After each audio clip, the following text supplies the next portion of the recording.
Hi, everybody. This is Tony Khan, the producer and director of Morning Stories from WGBH in Boston. Depending upon when you download us, this will be our last podcast of 2007 or our first podcast of 2008. Either way, it's a time to let you know how grateful I am for your appreciation of Morning Stories, your stories from Morning Stories, and your support.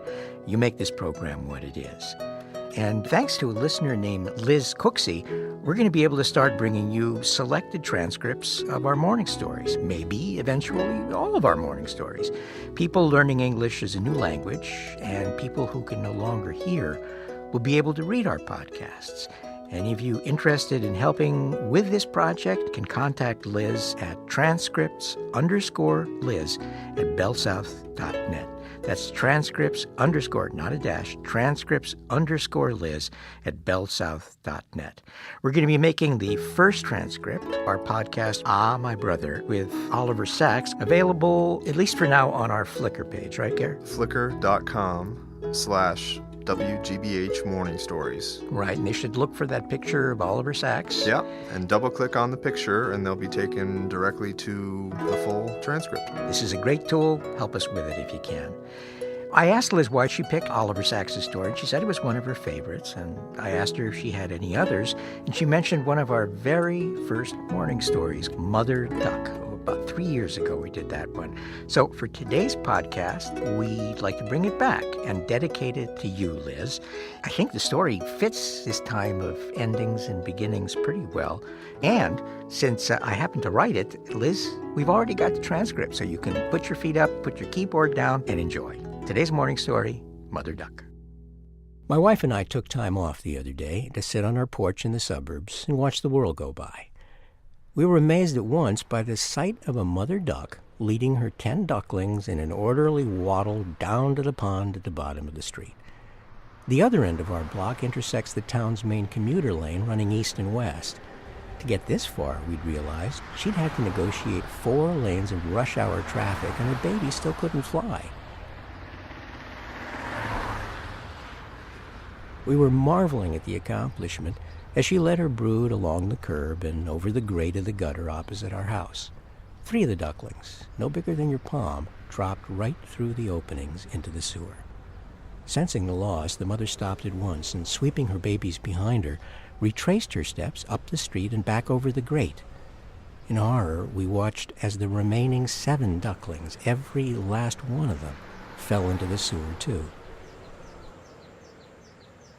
It took the mother a moment to realize she was alone. In confusion, she looked first one way down the street, then the other, and then by instinct up at the clouds, the home of hawks, an all calamity for a duck. And in a heart-rending shriek, she let out the cry of every mother who's ever seen her babies ripped by the sky or swallowed by the earth. My wife rushed inside to call the Animal Rescue League, and I ran to the garage for an old golf driver to pry off the sewer lid. As the mother squawked in circles around me, I jimmied the club into the cast-iron opening and felt the shaft snap in my hands. In anguish, I looked up at the sky myself and saw 2 men approaching from the apartment across the street. It's the cheapest rental property on the block. The 2 men were strangers to me, in their mid-40s, their eyes red and bleary from a night of hard work or hard drinking. If I'd seen them coming any other time or place, I'd have crossed to the other side of the street. I told them what happened, and a second later, we were on the ground, our 30 fingers wrapped around the grate and pulling hard. As the mother duck circled us, alternately squawking her encouragement and shrieking at the sky, we yanked off the lid and stared into the black, silent hole of the sewer.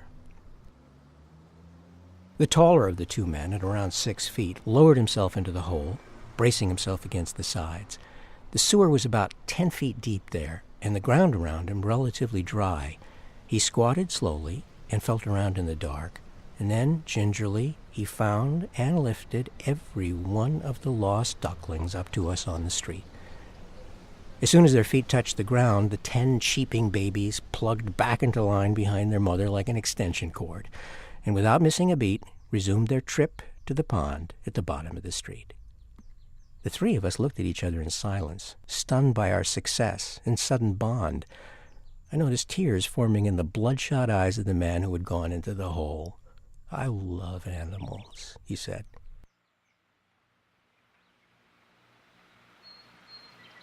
That evening, I went back on the porch. The apartment across the street was dark and quiet again. But the incident that morning had left me with a gift, a temporary, heightened sense of awareness that I was eager to experience before it faded away. Like an enhanced sense of touch, it seemed to bring everything closer, opening a new dimension of sights and sounds hiding in the wrinkles of ordinary things. With it, I could sense that the apartment across the street, though dark, was warm with life, and the sky above me rippled with invisible wings, and the pond at the bottom of the street, already thickening with cold, had a voice, speaking in short sounds and long silences of the vastness of the unknown and of small miracles at the dead end of the street. Mother Duck. I'm here, as always, in the studio with Gary Mott. I listened to that story, and my first thought was, gee, sounds like I've got a cold. And then I thought, and very soon after I did that piece, I had to undergo heart surgery. That's right. For a completely hidden condition 3 years ago. And guess what? It got rid of my cold. Life's full of surprises. You got your own three little ducklings. Yeah, my own running three little behind you. ducklings. Yeah. Always at risk of falling into a pit somewhere. But Wow, not with you around. well, that's just it. You know, I'm going and coming and work stuff. Take the rest of the year off.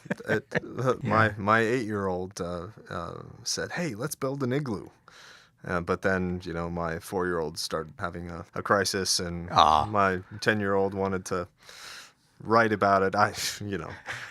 Writing the story of her sister's despairs. Oh, my gosh. I expect a morning story from your daughter one of these days. Something great, I'm sure. Bring them around next year. Sure. Why Okay. not? So anyway, Gare, listen, it's only been 3 years. I hope it's at least another 3 more. It's just terrific doing the show with you. So hang in there. Don't let your kids make you go down the gutter. They lift me up. And in the meantime, we'll be bringing you morning stories on a regular basis. The next one real soon, before you can say 2009. Please send us your stories, your ideas, your comments, your gripes. You know, why not? Morning Stories at WGBH.org, our website, WGBH.org/morningstories. You know what you can make out of gripes? What's that? Wine. We'll make a wine out of your gripes. Is that the first joke of 2008? I'm afraid that's the first joke of 2008. Anyway, catch you soon. Take care of yourself. Have a good new year, and we'll be back soon. Bye-bye. Oh, we forgot to thank Alan. Shoot. Oh, that's no, right. Wait. How could we do that? The Uber engineer. He'll take the compliment for his colleagues. Alan Mattis. Thanks a lot, Alan. Have a happy new year, too.